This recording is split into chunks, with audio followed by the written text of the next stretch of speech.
สบายดีพ่อแม่พี่น้องขอก็บ่ใจคือเก่าพี่น้องอยู่หม้องเก่าหม้องเดิมมากินข้าวนำกันเด้อพี่น้องเด้อบ่ใจได้อบคากีหมูมื้อนี้บ่ได้อิหยังมื้อนี้ฝนก็สิตกเมื่อวานก็ตกพี่น้องมื้อนี้ก็ตกบ่ใจก็เลยมีเวลาเฮ็ดกับข้าวให้พี่ให้น้องเบิ่งโดนแล้วเนาะบ่ได้เฮ็ดคลิปให้พี่ให้น้องเบิ่งก็หลาย 2-3 มื้อแล้วก็ขอโทษขออภัยเด้อพี่น้องเด้อมื้อนี้ก็อบคากีหมูแล้วก็ลวกหมักหมักถั่วกินกับพี่น้องแซ่บๆกับบ่ใจโอ้ยคากีก็ได้ไปเบิ่งพี่น้องอื้อหืออบกินกับข้าวพี่น้องถ้าเฮาสิอบกินแก้มเหล้าแก้มเบียร์เฮาก็บ่ได้ใส่พริกหลายแบบนี้หรอกสักหน่อยหนึงมันสิเผ็ดแม่นหยังดอกก็แซ่บคือเก่าหั่นแหละอ๋อมาเว้าหลายใหญ่ห่างพี่น้องเอ้ยกินข้าวก่อนค่อยคุยค่อยว่ากันอือ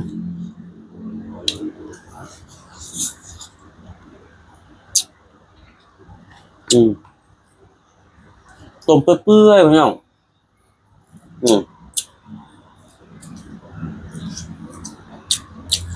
อืม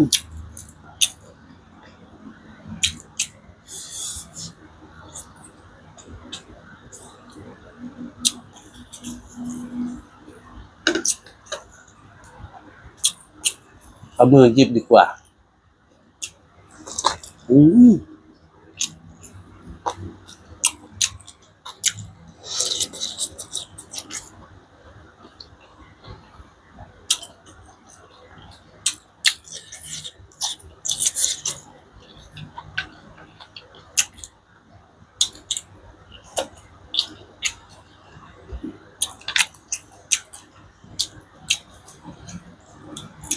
เสียดายมัน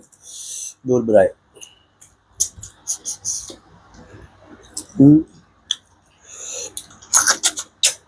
อืมเล่นบ่า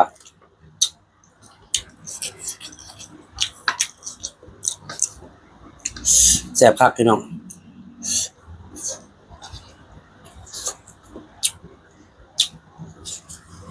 อืม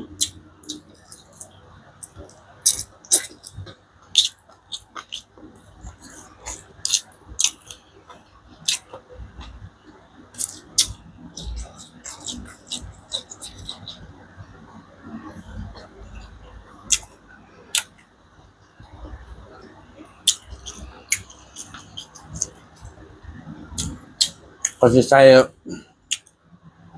หากตัวดินหน่อยหนึง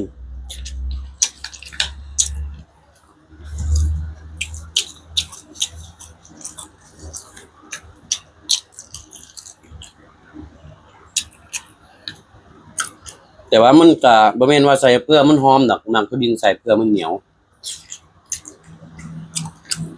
รู้สึกบ่เป็นตัวไผตัวมันน่ะนะใส่หมักตัวดินหน่อยหนึง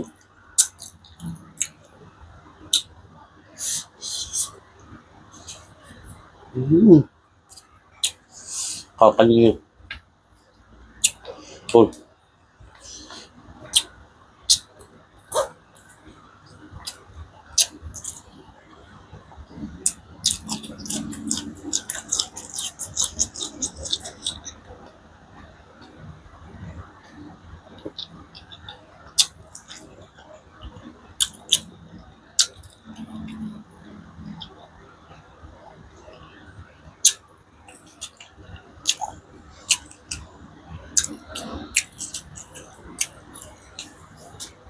ต้มสิเปื่อยๆหน่อยหนึง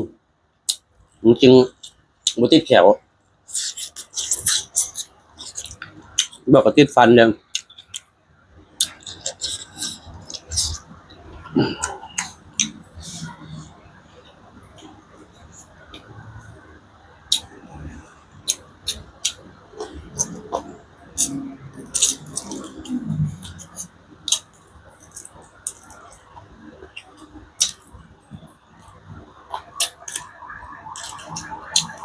อืม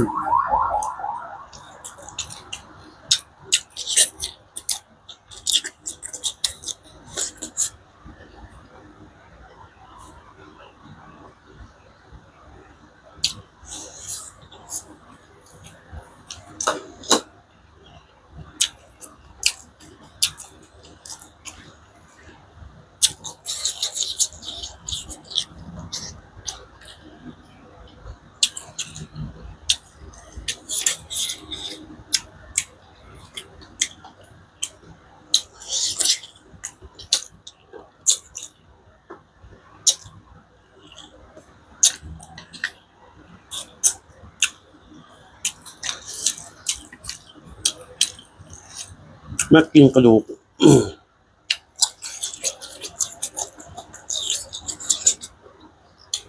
สิ่นติดกระดูกบ่ไปจังซี่มันสิ่นสดมั้ยครับบ่มากปานใด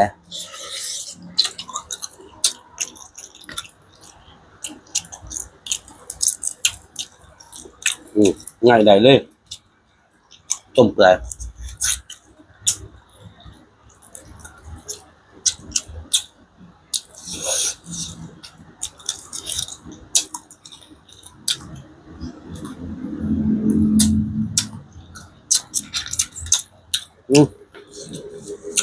เสียดายเด้อดูบ่ได้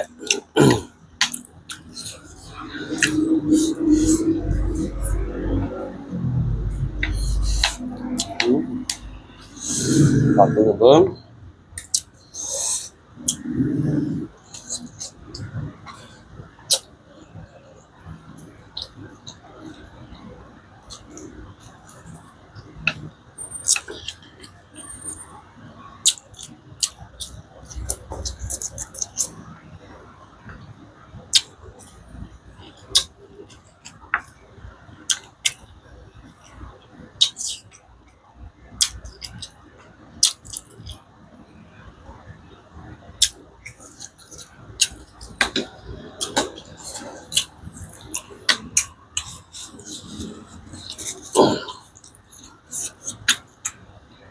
ฝนตกครับมาแดดมันร้อ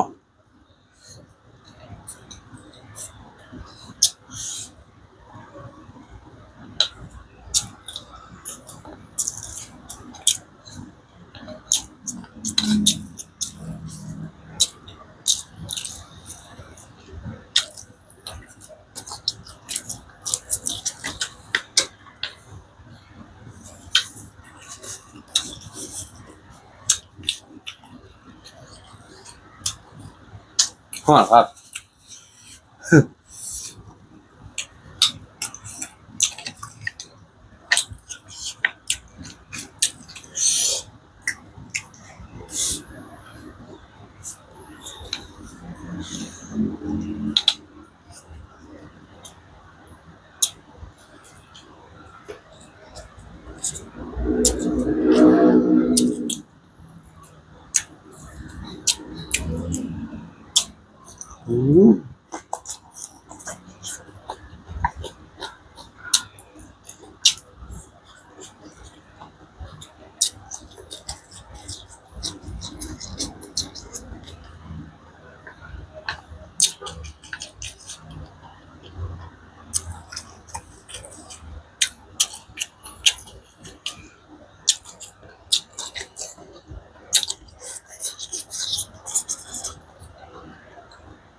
ต้มเนี่ยโคโลเขาเรียกไปเนาะ